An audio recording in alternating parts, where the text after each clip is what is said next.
Hello, everybody. Welcome to LMG Security's MFA Day.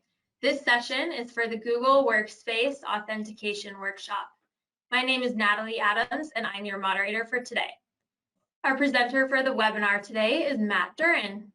Matt Duran is the Director of Training and Response for LMG Security, a Black Hat instructor, and the co-author of the upcoming book, Ransomware and Cyber Extortion. A seasoned forensics professional, Matt specializes in incident response, ransomware cases, cryptojacking, and banking Trojans. He regularly conducts cybersecurity webinars and seminars for hundreds of attendees in all sectors, including banking, retail, healthcare, government, and more. Matt holds a bachelor's degree in computer science from the University of Montana and previously worked as a blue team field technician and system administrator for over 10 years. His malware research has been featured on NBC Nightly News. And Matt, at this time, I am passing it over to you. Perfect. Thank you so much, Natalie, and thank you for the awesome introduction, as always. And welcome everyone who is joining for the Google Workspace section of MFA Day, presented by LMG Security. I'm glad you could all join me today. So to go over what we've done so far today and where we're going, let's look at our roadmap. So we went through and did a Microsoft Office 365 deployment using a couple different means of getting multi-factor authentication integrated into that environment. And it was a logical next step for us to move into Google Workspace Services next. This is one of the most popular online productivity and communication suites on the planet. It is in use by thousands of organizations around the world. And it is fairly straightforward to add multi-factor authentication protection to the Google Workspace environment without really causing problems for your users or making your system unusable. Now, if you're going to follow along, what you'll need to complete this workshop specifically is going to be the following. We're going to need a Google Workspace subscription. You will need a smartphone, and you will need the Google Authenticator app, which is available in the Apple Store and the Google Play Store free of charge, and is very, very easy to actually put together and add into these systems. There's not a lot of custom configuration that needs to be done. It basically just needs to be on your phone and available to you. Again, if you are in a position where you're just watching this and you'd like to follow along a little bit later to implement a service like this, we will have the recordings available for you so you can come back to these at your leisure and move forward with your MFA rollouts. Now, we bring up Google mainly because Google has been in the news a lot lately. They've been expanding their footprint as a productivity suite. They've gone through some name changes, some software changes, and they're gaining market share. Because of that, they are also an increased target for cyber criminal acts, which should make sense. I mean, the more services available and out there, and the more potentially sensitive data is contained within that service, the more criminals are going to be going after that, which is one of the reasons why multi-factor authentication, especially for a cloud service like Google, becomes such an important piece of your security toolkit. Now, Google specifically just came out not too long ago, just in February of this year, stating that of users who had enabled two-factor authentication or two-step verification on their accounts, they saw an account hack rate of like 50% in drops of overall compromises of those Google accounts. And multi-factor authentication is likely to be credited for a lot of that improved security, and for good reason. When we implement multi-factor authentication on an account like this, we are greatly lessening the potential that a simple password compromise will lead to a full takeover of an account. Now, just to give a quick touch base on what we're talking about here, first off, when you look at Google's documentation, you may see it referred to as 2SV or two-step verification. That's just the terminology that Google uses to refer to multi-factor authentication. It's adding another verification step to your system in order to prove who you are. And that's really what we're talking about here with authentication in the first place, verifying a user's identity. So we're looking at three primary things here: something you know, something you have, and something you are. So the something you know would be a password, something you have would be either an MFA application or a key fob, and the something you are would be something like a biometric signature, a fingerprint, iris scan, facial scan, something like that. MFA will require 2 or more of those before you are successfully able to authenticate with your system, and is a great way to quickly increase the security of both your cloud and local services without too much additional work on your technical staff's part. Now, when we're talking about Google specifically, there are a few MFA options that are compatible with Google Workspace directly out of the box. Security keys and hardware keys like the Titan key or the YubiKey devices are supported by Google. You can also use Google Prompt, which honestly is kind of where the industry seems to be heading in terms of making multi-factor authentication a little bit easier to use. If you have a supported mobile device like an Android phone and you're signed into that phone with your Google account, a direct prompt can be sent to your mobile device to authorize either sign-ins to accounts and services or to block sign-ins to those services without the need for additional applications in place. So we'll see that moving forward here as being a more common option. We also have things like Google Authenticator or other code generator apps like Duo, which could be used to integrate with it. And then at the very bottom of the list, we have SMS or text message, and we have phone call. The reason those are at the bottom of the list is because they are the least secure of the options. And if we are able to bypass those and not rely on them for a multi-factor authentication source, that's kind of where we want to go with this. But before we get into the actual deployment steps, we're going to go through the 5 steps that your organization should take to prepare for a deployment of multi-factor authentication. Again, the size and complexity of your organization will dictate kind of how this process needs to go, but there are some similarities between any MFA rollout that, if done correctly, can greatly increase your chances of success and lessen the stress and burden of implementing a new security service into your already likely complex protocols. So step 1 is to take an inventory of the environment. Understand what exactly is going to be utilizing that service, how it interacts with the service, and whether or not it is something that can be covered by multi-factor authentication. So think about your users first, organized by operational priority. So who are the users who are the highest risk to the organization, who controls access to the most sensitive information, who is likely to be a target of a cyber criminal's attack. And we want to prioritize deployment and restrictions for those users. We also want to look at applications. So are the applications that we're interacting with largely cloud-based applications? Are they on-premise applications? Or are they legacy pieces of software that need access to our Google account services, but don't necessarily have the ability to utilize any of these more modern authentication protocols that we have grown to rely on to maintain our security in that account? We also want to look at the devices that are going to be in place on the network. So specifically, we're talking about things like scanners, printers, multifunction devices, things that may need to integrate directly with our email service that, again, may not have the ability to directly utilize multi-factor authentication. And then we also want to finally check any existing security controls that may contradict or interact negatively with the implementation of multi-factor. As a quick tip, you can check pretty easily if the applications that you're relying on do support multi-factor authentication. The documentation from the vendor or security or the software provider may give you this information right up front. You may also need to look at something like the 2FA directory. This maintains an active list of online services and applications that integrate directly with multi-factor authentication, and it can be great for shopping around if you're about to bring something into the organization or if you're just curious about what your specific software can support along the way. So 2fa.directory/us seems to be a pretty comprehensive resource on this. There are many others out there, so we highly recommend checking those out. All right, so step 2 in our process is pretty straightforward. We need to evaluate our MFA options. What are we going to use to actually accomplish the multi-factor authentication piece of this? And as we mentioned previously with Google, you have several options available. You have hardware keys like the YubiKey and the Titan key. You have code generators like the RSA Secure ID or multiple other types of multi-factor authentication applications for a phone. We also have the ability to do SMS-based text messaging and voice messaging for that, or I'm sorry, email messaging for that multi-factor prompt. Now, again, we want to stress that if you don't have to use SMS, don't. It is the least secure of the options that we have available. But if it's the only option you have available for your software, which it might be, anything is going to be better than nothing. So at least get that in place. Also, we want to make sure that we have more than one multi-factor authentication option available for our users based on the fact that we'll be utilizing devices like cell phones for this. If there's an issue with the phone, if the device is broken, lost, or stolen, we need another way to get into the account that does not involve completely resetting all the security settings for a specific user. And then decide on which applications you want to support with MFA. Some supported apps, or some apps are not universally supported. So if we're using Google's Authenticator app, then great, but we need to make sure it works for as many services as possible inside our environment so we can standardize the rollout of our MFA toolkits. All right, step three, we need to update documentation, and this is a big step. In a lot of cases, we are seeing multi-factor as a new addition to the security program, and so new policies and new procedures need to be accounted for in that manner. First off, we need to look at acceptable use policies and incorporate multi-factor authentication into that. We need to let users of our system know that they will be expected to utilize multi-factor as a security step. We also need to look at our BYOD policies. So if you have users who are working remotely or bringing their own devices in, is that device going to be the source of the codes for their multi-factor? And if so, what does the usage policy look like for a device that your organization doesn't directly have control over like that?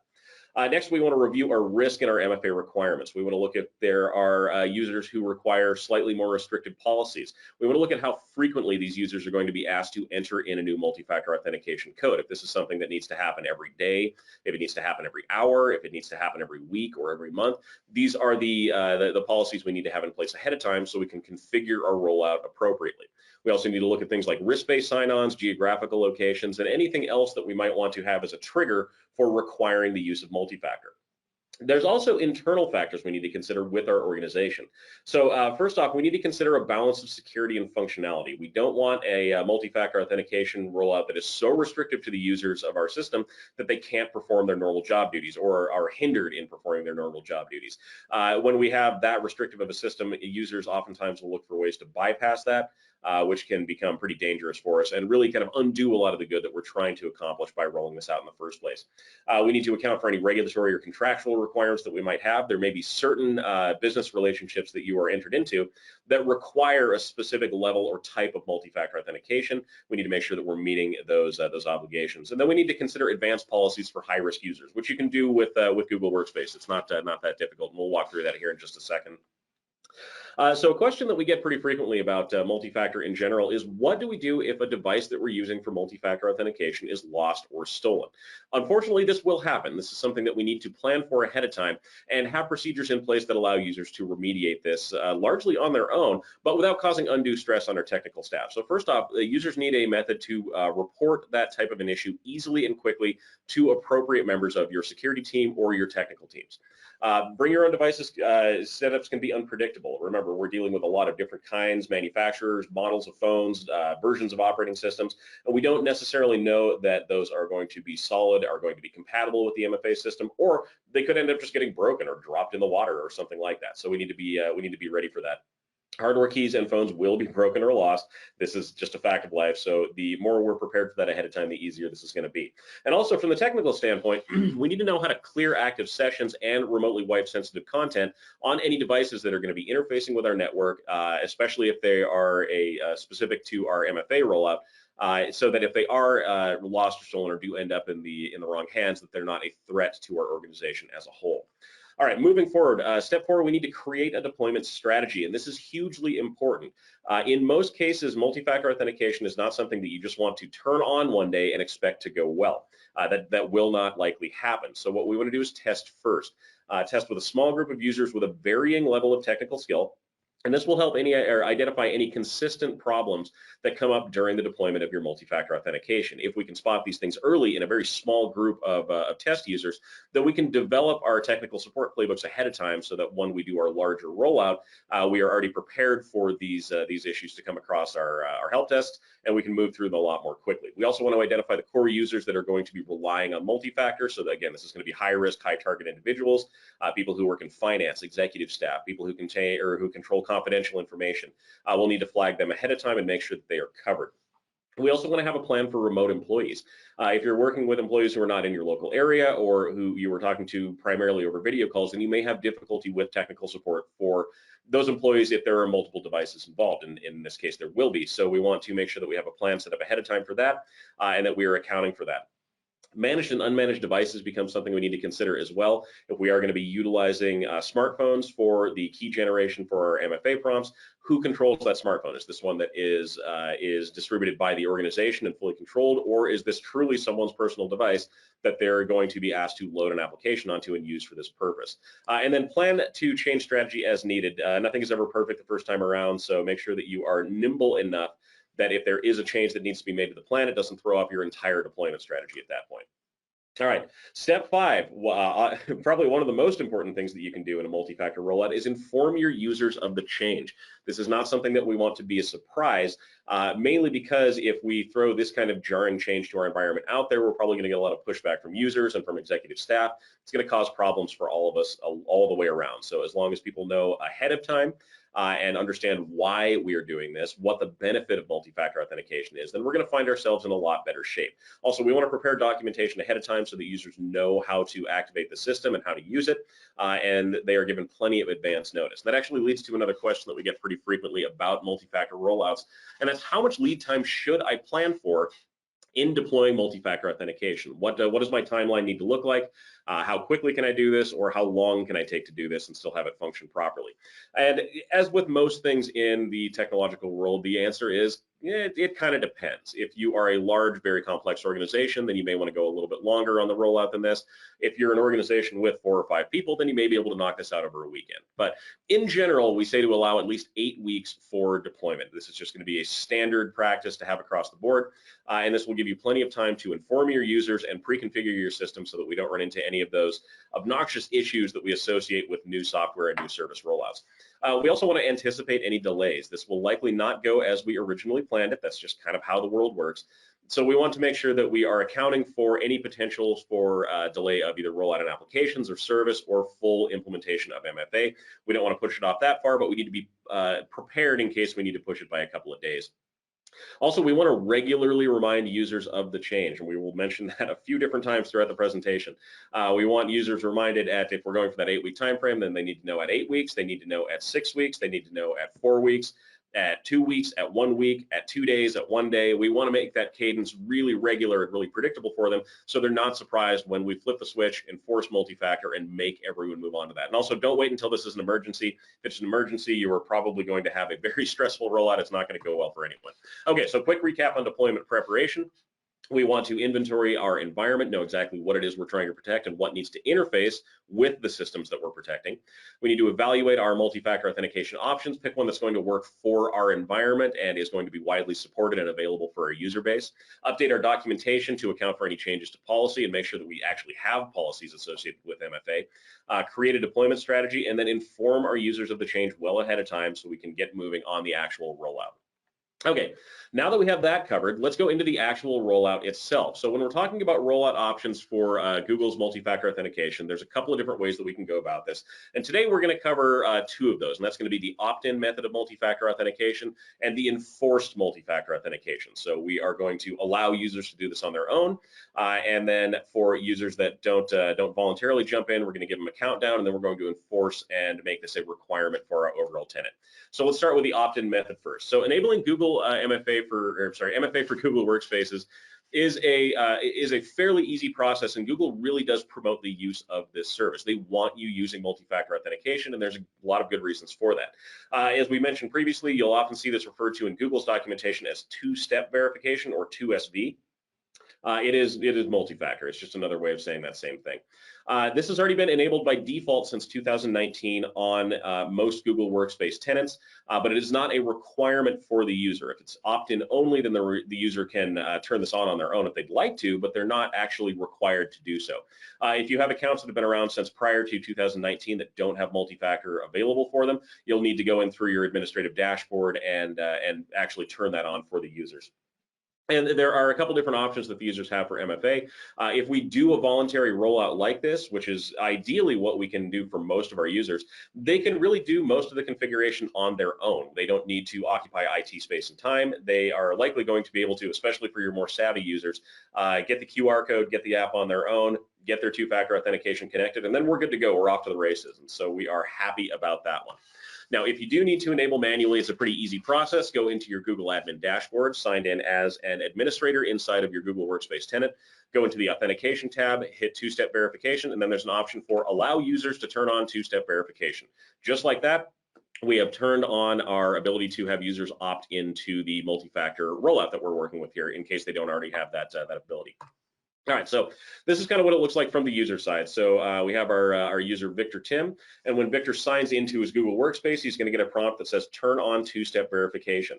This is not a requirement at this point. We are only doing the opt-in. So if the user wants to join, all they have to do is click count me in, and we can begin the process of actually associating that multi-factor app with their tenant.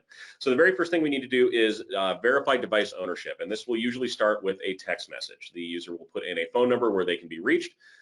The system will generate a text message with a security code, and that security code will then be re-input back into Google. This will establish that the person signing up for multi-factor does have control of the device, and they are able to actually complete the setup on their end. This is assuming they have a username and password that works as well. The next thing we want to do is turn on two-step verification. So now that we've opted in and we've verified our device, now we need to actually enable it for the account that we're working with. And that will come up as the next step, step 3 of 3. And all we have to do at this point is click turn on, and we are good to go. And this will obviously start with SMS-based text messaging as the primary method of multi-factor authentication first. We're going to change that here in just a second, don't worry. But that will be the default option that pops up. And again, if that's the only one you have available, use it. Anything is better than nothing, but we're not going to rely on that one for our actual rollout. The other thing that we have to look at is our trusted devices. So when we're doing a rollout, or if we do lose a device or something like that, we probably want to revoke our trust in devices that have already been authenticated with. That can be done from that same admin screen. There's just an option that says revoke all, and that will clear any active sessions or any active keys and put you back to a baseline so you can get your users securely configured again. Okay, so connecting to the app is fairly straightforward, and Google has made it this way on purpose. So this also works with a lot of other code generators. The QR code is going to be the quickest and easiest way to get this done. So if you've got the application already on your phone, all you have to do is hit the Add New button. It'll give you an option to scan a QR code. Scan the QR code with your phone, and you are in. That's pretty much it. It will go ahead and link up your multi-factor app with the account that you're working with, and now you have those multi-factor codes to use. If you don't have the ability to scan a QR code for whatever reason, you can do this manually. Google will provide you with a setup key and another piece of information that you can put in as basically a passcode that will allow you to connect the two things together. This is another method of doing it, but again, it's easier if you can just use the QR code. Your users will thank you for that, and your IT staff likely will as well. Okay, so this is the authentication methods that we get. We want to make sure that we are using our authentication app as our default method for multi-factor. And if we have multiple options that are not SMS, we can go ahead and remove text messaging from the list as a whole.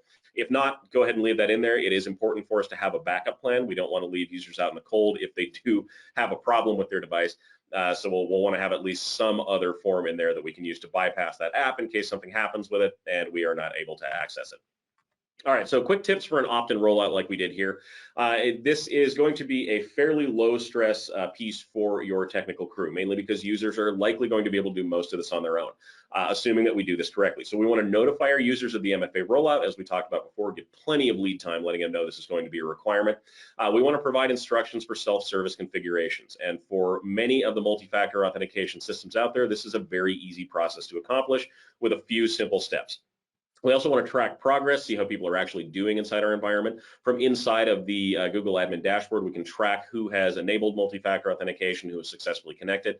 We can kind of keep an eye on how the rollout's going there before we really flip the switch and make this a requirement. And again, we want to log any issues that we run into and train our tech staff to fix them, especially before you enforce MFA for your entire user base. Make a playbook for these kind of errors. That way, when you do the larger scale rollout, you already have a list out of a lot of the more common issues you're going to run into and clearly defined playbook steps on how to correct them. It can do you a lot of good, and trust me, your tech staff will thank you. Next up, we want to go for the second method of dropping in multi-factor authentication. That's going to be through enforcement. This is where we don't necessarily give users an option. We tell them that multi-factor is required for use of this system. And in the end, this is probably where we want to go regardless of how we start our rollout, because we do want our accounts to be protected, and we don't want to give an easy out to a user who simply just doesn't want to use the system. We want to make sure that the system is available, is well configured, and is there for them to use. When we enforce MFA, this will require the use for all users in the selected groups or tenant that we're talking about. We can also restrict our methods of multi-factor authentication at this point, make things a little bit more secure on our end. And again, remember, we want to clearly communicate when this happens. We want to allocate resources to assist with deployment, and we want to make sure that IT is prepared for any incoming problems on the day this goes live, something that we can plan for ahead of time.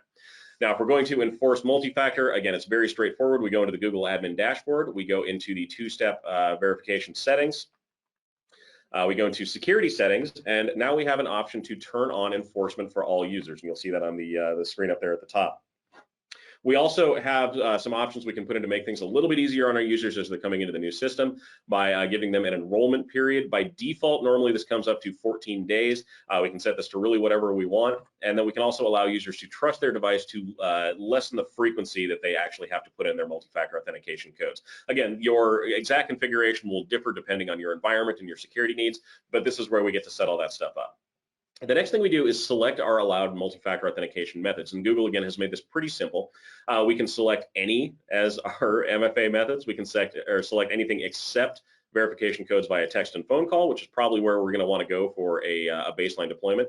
Or we can take it a step further and go with only a security key. If we only have a security key, then this increases our security just that one step further, and we can also bump up the scrutiny on account logins as they happen based on the available type of security key that we're using. Now, there may be certain groups inside your organization who require a higher level of multi-factor authentication scrutiny. This is completely normal. If that is the case, then we suggest doing this based on groups and not by individual users. So you can take your finance team and put them into a group. You can take your research and development team and put them into a group. And then you can customize the multi-factor authentication settings for that specific group. So maybe they need to present a code every time they log in. Maybe they need to present a code every hour on the hour or something along those lines. These are the types of options that we can configure to increase the security of our overall tenant. So in this case, we created a demo group called High Risk. We went in and turned on enforcement for them, and now this group specifically has enforced MFA, but the rest of the tenant does not. Again, pretty straightforward, pretty simple, but very important to have at your fingertips in case you run into a problem with a pair of credentials getting out there, or if somebody basically brute forces into your system. Okay, so that's it for Google Workspace. Thank you so much for joining me. Here's what we've accomplished in this webinar. We did our 5 steps to prepare for a deployment. We showed 2 options for setting up 2-step verification or multi-factor authentication in Google Workspace. That was both the opt-in and the enforce method.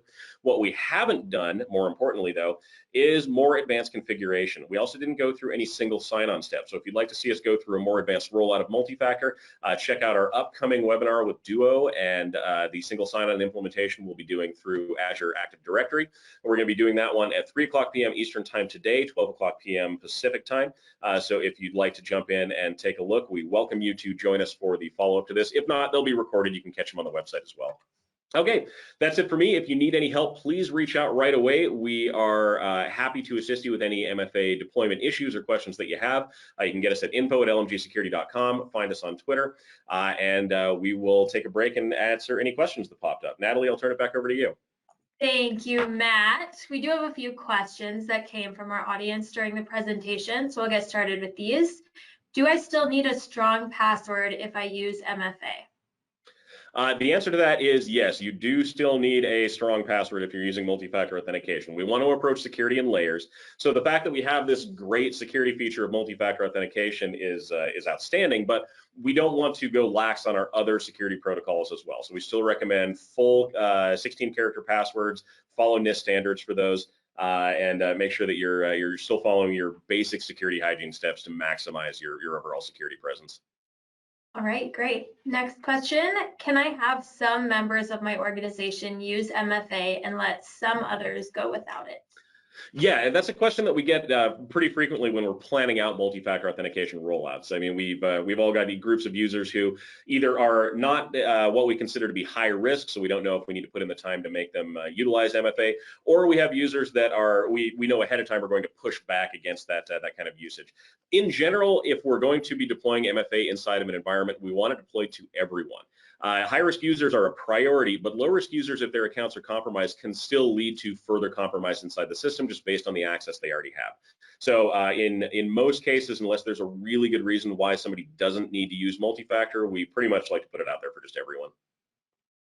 All right, thanks for explaining that. And then our final question, what if we have a team member that doesn't have a smartphone?